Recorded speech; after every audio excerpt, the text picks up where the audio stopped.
Hey, welcome everybody. This is Raghee Horner, Chief Currency Analyst at Interbank FX, and today's going to be a little bit of a departure from what we usually do. Today we're going to have a little bit more of a short type of lecture series because our topic is a little bit different than it normally is. I'm not going to talk necessarily about what's happening in the market and so forth.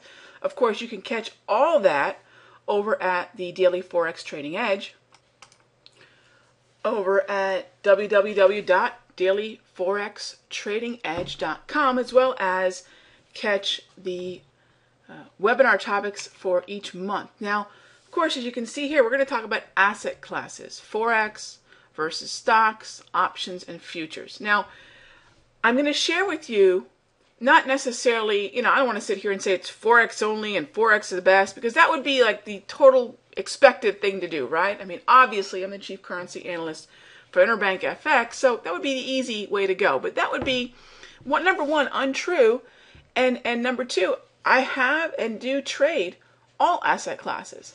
I will say that personally, about 80% of my attention is on Forex. But what I want to do here over the course of today's presentation is just give you an idea of what's going on in terms of what it means to be a Forex trader, futures trader, stock trader, and options trader. Again, I trade all of them. Okay, it's just that my primary market is the Forex. One of the things that I do recommend is for traders to keep a one mind, many markets approach. And what do I mean by that? Let's talk about that for a moment.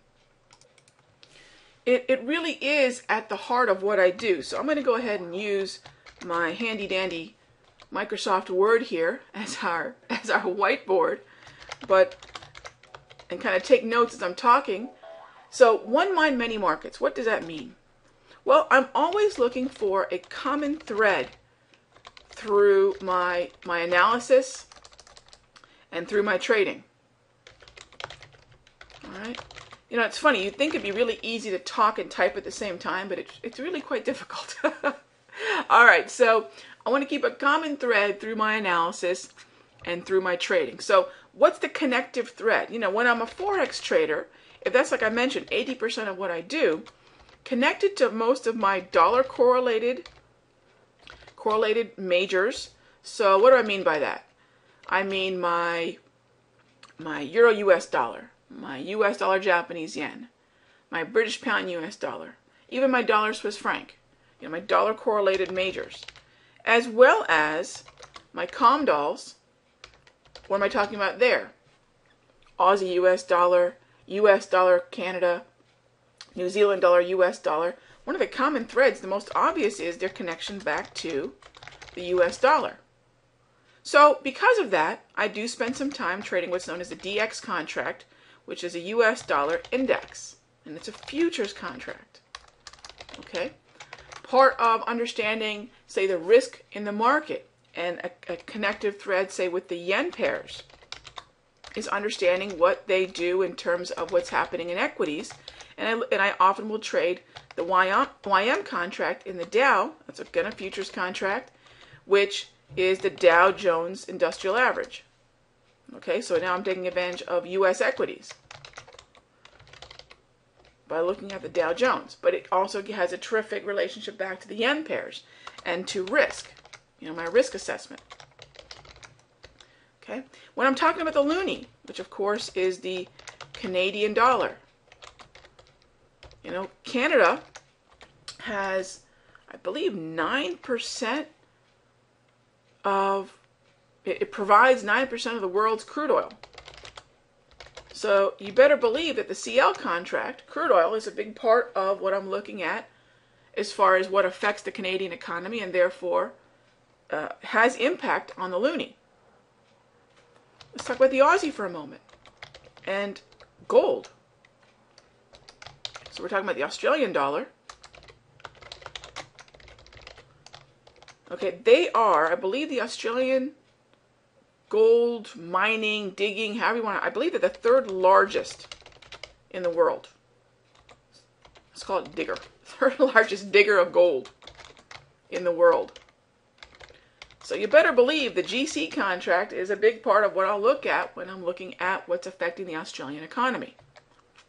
So again, it's about that common thread. Now, these futures contracts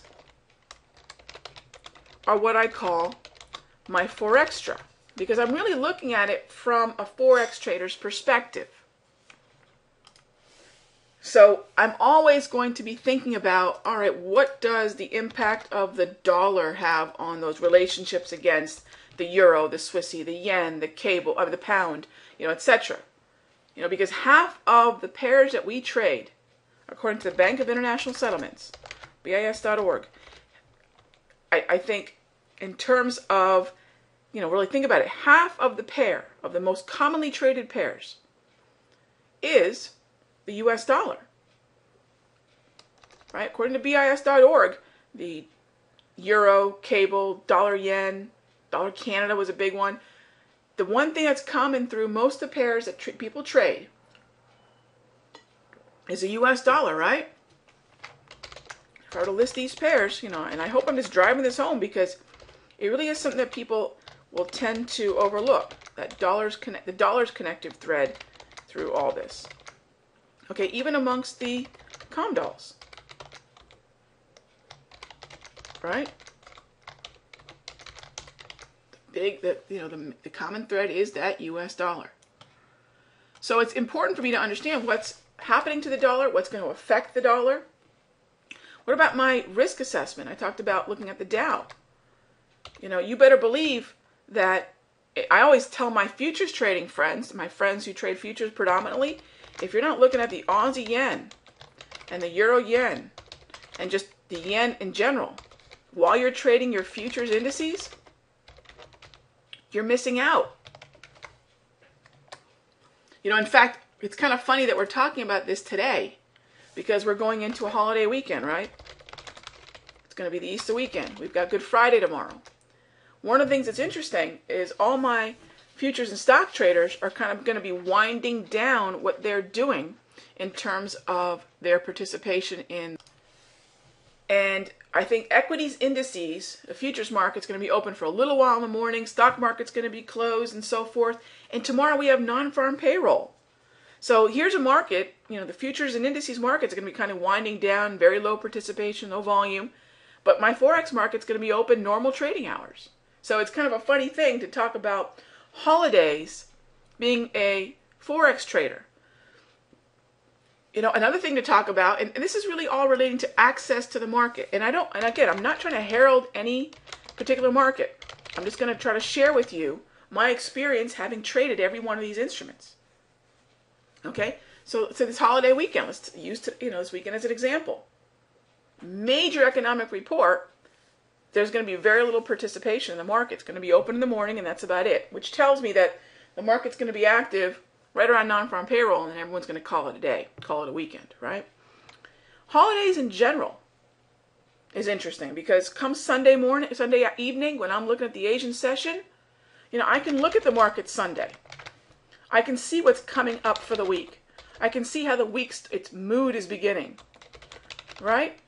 Not if you're a futures or equities trader. In fact, the idea of real trading hours is a part of the reality for a futures trader and for an equities trader because the market closes. Not our market, right? I do have true 24-hour liquidity, period. A lot of people say, well, there's a Globex, there's after hours and stocks and so forth, but it's not liquid. It's not liquid at all. It'd be nice if I could spell hour, right? So it's not liquid. It's not nearly the type of participation, true global participation you're going to see in the Forex. So these are just some comparisons, okay? But what I hope you see, though, is, let's scroll back up here. The one by many markets doesn't mean that I dismiss how important it is to understand, say, gold with the Aussie and crude with the loonie and the US dollar's movement against those pairs, where the dollar is, part of the pair. So understanding the dollar in terms of the dollar index futures does give me a terrific advantage. And there are advantages to making sure you understand the Forextra. Again, the Forextra are those futures contracts that have an impact on Forex traders. And you better believe they do. Okay?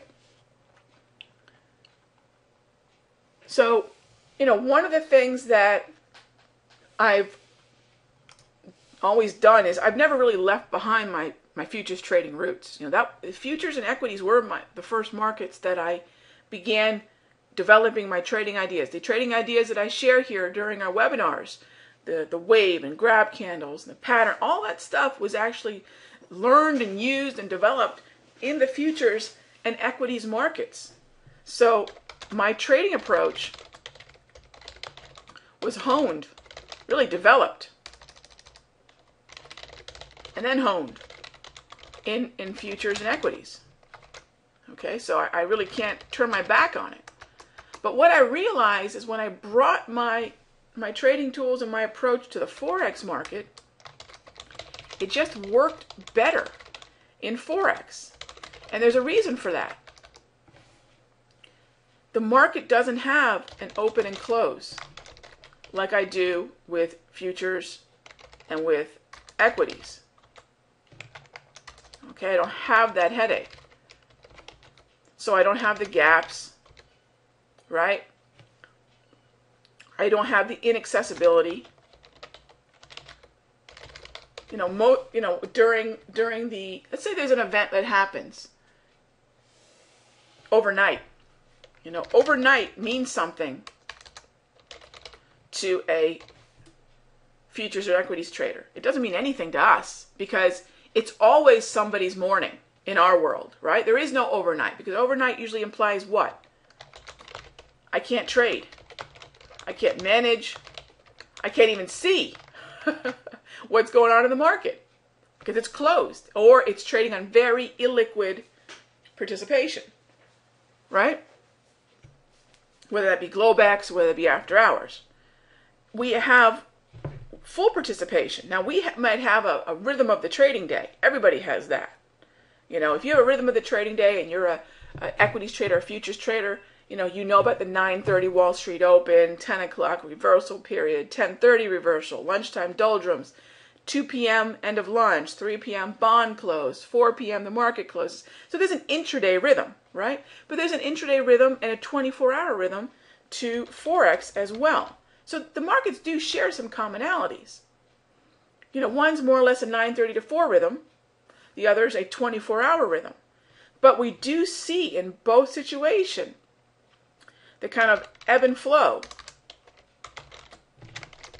to the day. Forex has less liquid times. I'm not going to say all the times are liquid, but by comparison to futures and equities, it's absolutely different. My illiquid times for Forex are basically noon Eastern Standard Time to 6 p.m. And when I say illiquid, it's by comparison. Okay? When I look at by comparison to when we're trading with, the real liquid part of the trading day is when we've got Paris, Frankfurt, London, and New York open. Okay, that's the real heart of the trading day. That overlap. So when I think about what it means to deal with illiquidity, what happens after noon? The only market that's open between noon and 6 is New York. It's just waiting on Asia to open. It's a lonely, lonely time. So you're always looking for market overlaps. But even during the illiquid times, there's still plenty of participation. There is a drop in, what happens during those illiquid times. I hate to even use the word illiquid, but I think I like the word doldrums better.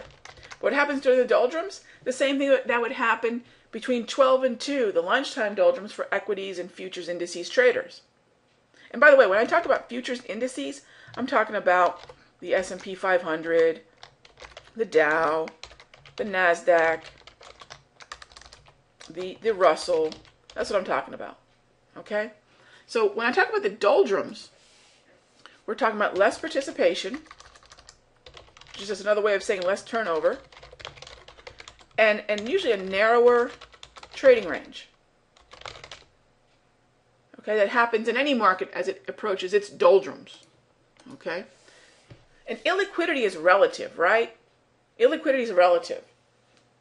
What does it typically trade versus what is it trading during a time where, like this weekend. Regardless of the fact that the Forex is going to be open, we have at least access to the market. But I'm looking at a time where I'm definitely going to be dealing with a market that is illiquid in terms of the banks being closed. That's something to think of. So one of the things that we definitely want to remember, and we do this during our typical webinars, is in your platform, go to Power Stats.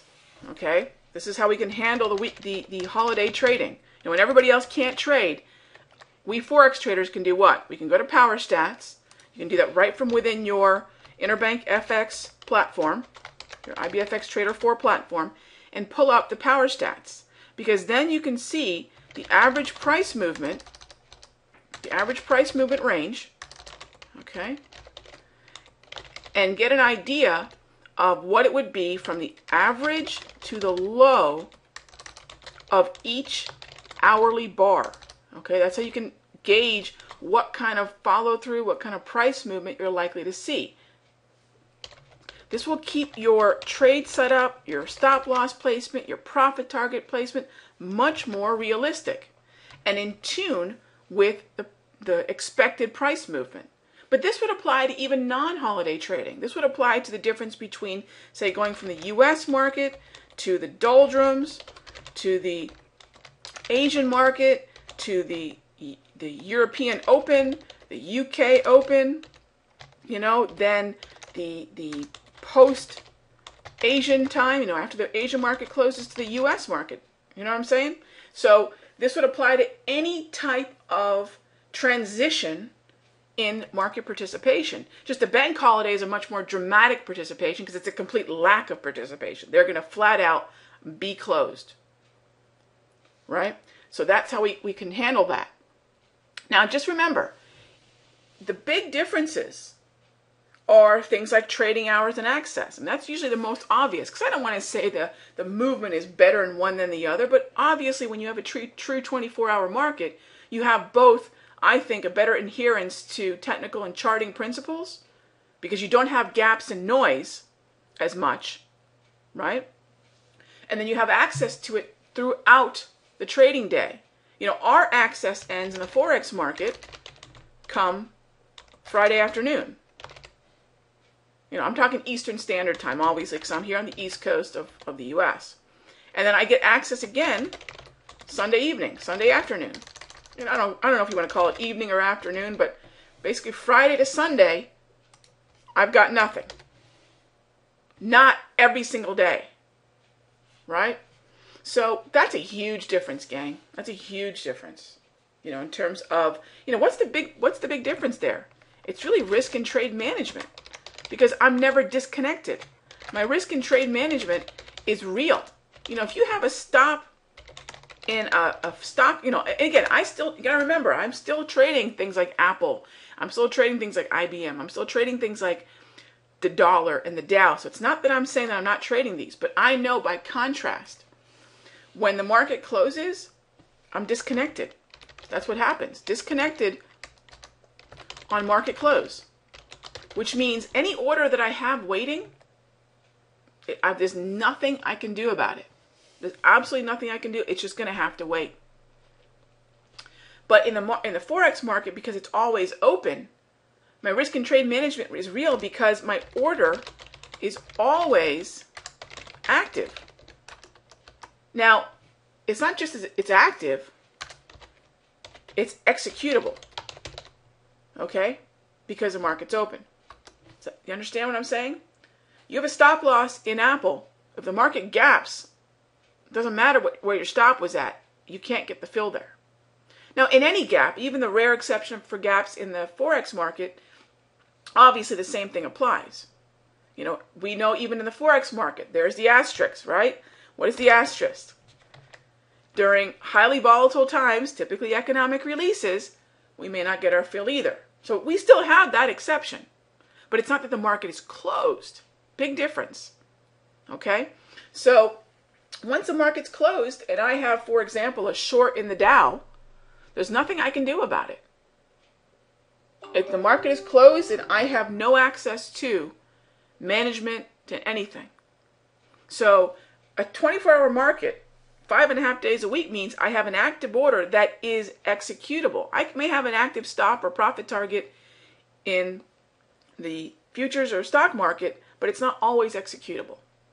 Okay, so that's why I say risk and trade management is real Monday, or I should say Sunday afternoon, evening through Friday evening, versus my being disconnected on the market close. Okay, now my experience, and that was really what the topic of this talk here is about, is my experience in all the different asset classes has been positive. I still love trading futures. I still like options in certain environments. Equities trading, I still love all that, but Forex gives me a tactical edge. That's really the difference. Forex gives me a tactical edge. And again, I'm sharing this to you from not only being a past, it's not like I was a Forex trader or stock trader or options. I still am. These are still things that I still do. So I'm not talking past tense. But the tactical advantage I get are things like what you have access to here at IBFX, which are things like power stats. I don't know any other market that I can really pull the rhythm of the day, the price movement ranges, and get the kind of information that power stats provides me. Again, the 24-hour access. Okay, a true liquidity through the 24 hours, because a lot of Forex traders might be told by their futures brethren, hey, I've got a Globex market. Except for a small close, I've got access all day long too, but it's not true liquidity. The drop-off is substantial in futures as compared to Forex. That may not always be the case. As I sit here on April 1st, 2012, a few years from now, we might have more participation in futures. But right now, as it stands, it's not anywhere near the liquidity.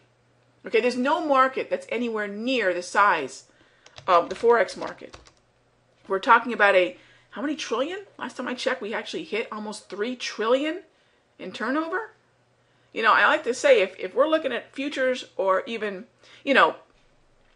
I once told my stock trading friends when I was a futures trader that the stock market is a P and the futures market is a Greyhound bus, which is true. It still is true in terms of size.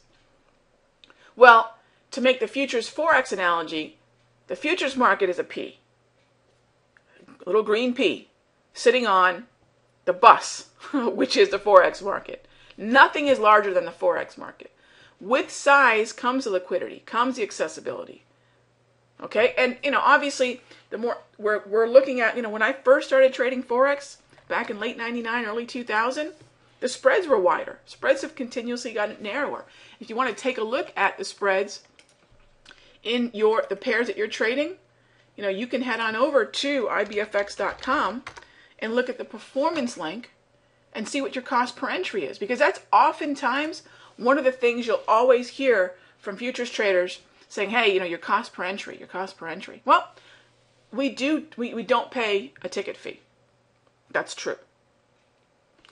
So what is your cost per entry? Well, you can take a look at the spread, and depending upon whether or not you're trading a mini lot or a full size, you'll get an idea of what your quote-unquote ticket is. Okay? So yes, cost per entry is probably one of the, in some ways, downsides to Forex, because we do have a cost of getting into the market. We pay the spread versus a flat ticket fee. But compare that to what it would be to trade, say 10,000 lots of something, 5,000 lots or 5,000 shares of something, versus maybe 5 or 10 contracts of futures, or how much it costs you to trade 5 or 10 lots in Forex. Look at the shares, how much you would pay to execute a certain amount of shares versus a certain amount of futures contracts versus a certain amount of Forex lots. So then you can look at your cost per trade. And that's and I don't, and like I said, I don't want to sit here and just, sound like I'm biased. That's probably your main downside. If there is one, if we're gonna look at maybe a place where futures and stocks traders might say, hey, my cost per trade is low. It probably is. That's justifiable. That is one thing to consider. We don't have a commission, right? But we do have a cost per trade. Don't forget that. Got to be realistic. Can't put my head in the sand. So, I have been talking about all the advantages of Forex, but again, I'm comparing. I'm trying to give you a very unbiased look from a girl who trades all of it. Okay? So, that is one place where I think, yeah, maybe options and stock and futures traders can say, yeah, we have a little advantage over you, our cost per trade. They certainly don't have they certainly don't have advantage over access, liquidity, or size. That's for sure. And again, because we have the liquidity, the technical analysis, I think, just flat out works better. Okay? I noticed that when I came over from futures, where I was fine and happy. I didn't run over to Forex anxious to start trading Forex, because back in the late 1999, 2000, that was the Wild West, right? Gosh, we've come so far. The regulation, I welcome it, because we've been able to shed really that myth of the Wild West. It really wasn't, but I think that was what was saddled on us. But the regulation and so forth, we've been able to shed that unfair characteristic of Forex. Okay? So I didn't run over there in 2000. I was pretty happy with my stock and indices trading. But a friend of mine said, hey, just try it out. It'll blow your mind, because the things you're doing, the tools you have, your 34 EMI wave, your grab candles, the way you like to place proactive or conditional orders, you're going to love it in the Forex market. And he was right. He was absolutely right. So I came over grudgingly, and it took about, I'd say, a sum total of about 2 hours for me literally to fall in love with Forex. It was just that quick, because I could see the way prices adhered to technicals, to my charting tools. And it blew my mind. Okay? So I want you to think about that for a moment. When your other friends might say, why are you trading Forex? Here's a why. And you can also be unbiased and say, hey, you do have a couple advantages over me. Well, one basic one, which is the cost per trade. But you do have another connective thread, which is to say, hey, I respect what happens in futures. I respect what happens in equities, because that does give me some insight into the movement in some of my currencies. Right? The Forextra. It also gives me insight into some risk. Although I'll tell you, this was last year in May. We had the big meltdown in the Dow, that big move in May we had. Was it last year? Yeah. One of the things that I told my stock trading friends, my indices trading friends, if you're not looking at the Aussie yen, the euro yen, the dollar yen, the euro US dollar right now, you're missing out on a perspective of risk and something that could make equities traders a little bit less risk tolerant, more risk averse, and you could see dramatic moves sometimes occur in the Forex market that precedes what you'll see in the futures indices or the equities market. So there's an advantage even for, I think, if you're coming to the market as a stock trader or a futures trader, you again, use that one mind many markets. Find the connective thread. I'm not even telling you to pick one market. I just assume you trade all of them. You got to focus on one. My main focus is Forex. That's 80% of my time and attention. But I don't dismiss how powerful it is for me to have come to the Forex market understanding the intermarket analysis. It's given me a terrific edge, and that's the edge I try to share with you in our webinars and our daily Forex trading edge analysis. So I talk about the Dow and the dollar quite a bit. So that's the discussion for today, and I want to harp on it. I think I've touched on all the major points. We can definitely bring this up again. If you have questions, leave them for me over at the Daily Forex Trading Edge. I'll be happy to tackle them. Okay? But I want you to get a kind of an unbiased view from someone who trades all of it and really does love and appreciate all of it. But I want you to see some of the advantages to being a Forex trader. That's why I made the switch. That's why I made a switch in terms of supplementing my approach with now a predominantly Forex perspective. So thanks for your time as always, and I'll see you out there at the Daily Forex Trading Edge or our next presentation here. Take care, everybody.